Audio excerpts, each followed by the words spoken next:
Hello friends, myself Rahul Palkar. Today we are going to start with the fourth module of your IoT subject. Now in this module we consist of two chapters.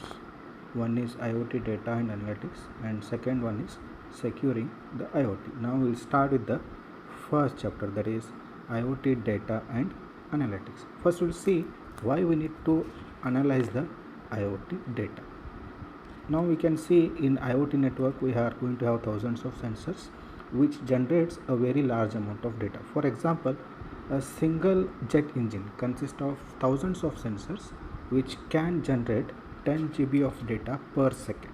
With this we can imagine what amount of data is going to be generated through IoT network. Hence the data analysis is an important concept in your IoT, and it is also a challenging task in IoT network.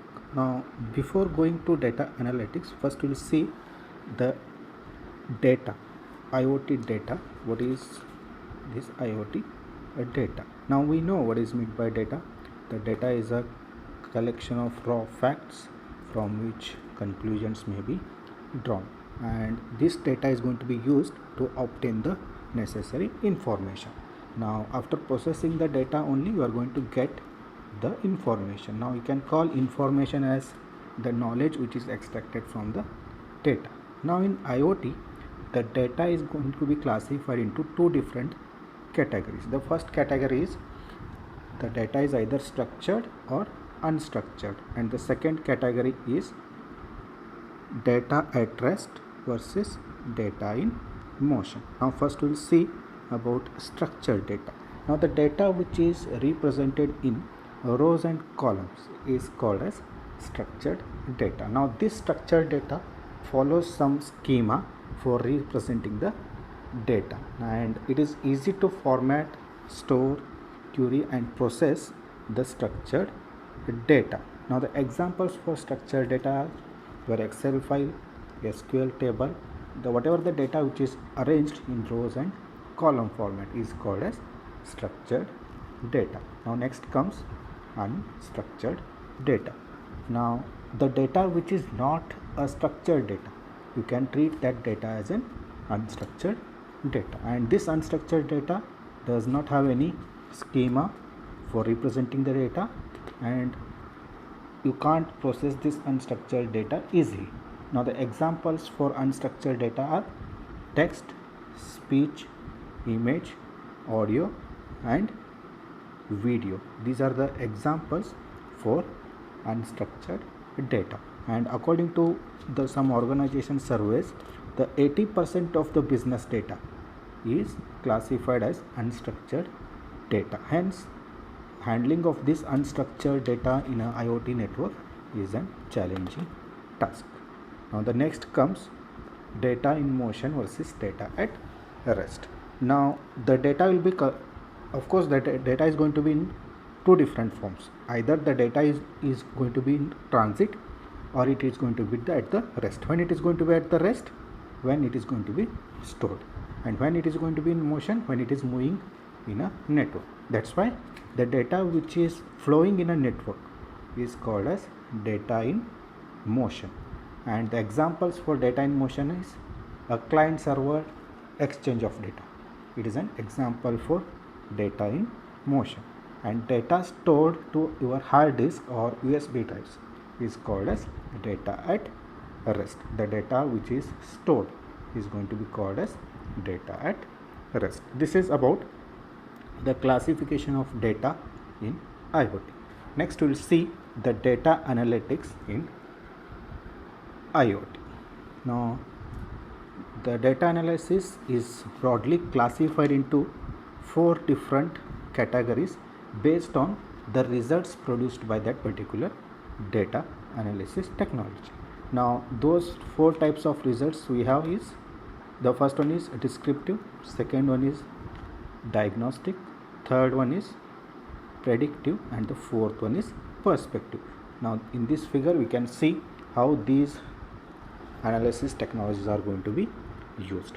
Now at the bottom of this figure block diagram we have different types of data. Now this data may be structured or unstructured data. Now this data is going to be processed by your big data technology. Now what is the task of this big data technology? Is to collect, integrate, process and aggregate and visualize your data. This is the task of your big data technologies. Now you have studied different big data technologies such as Apache, and then you might have studied this one, Hadoop.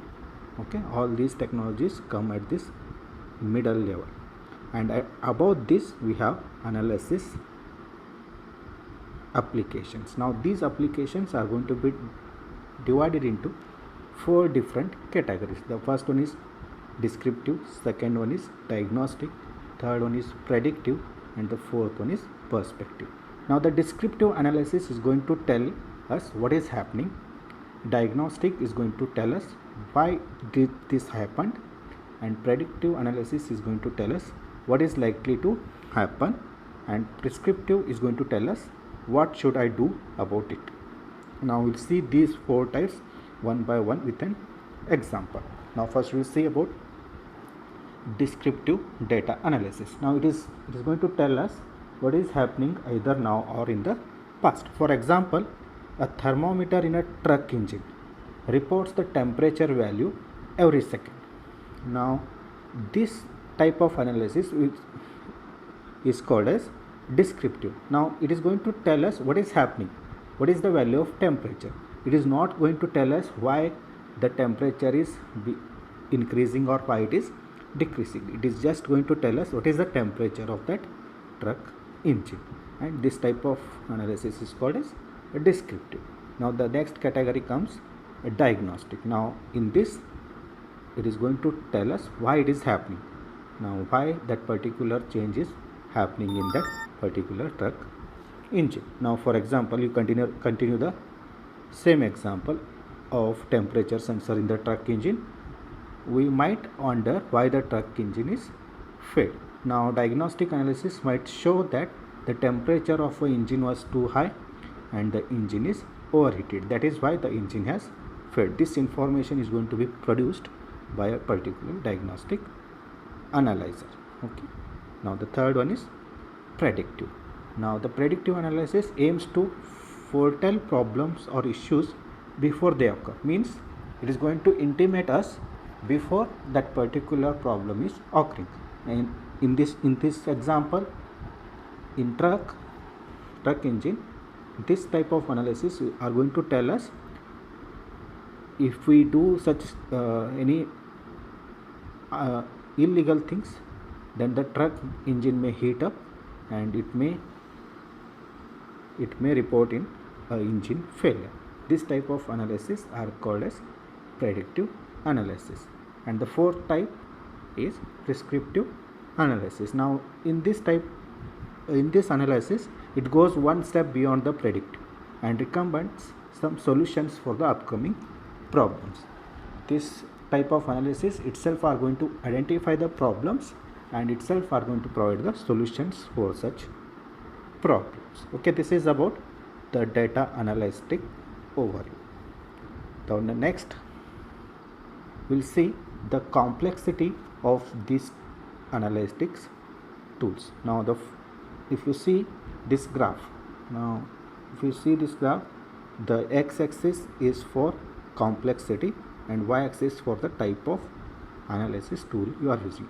Now if you consider descriptive analysis is very less complex, and if you take perspective analysis, it is more complex. Now based on the complexity, these are ranked in this order.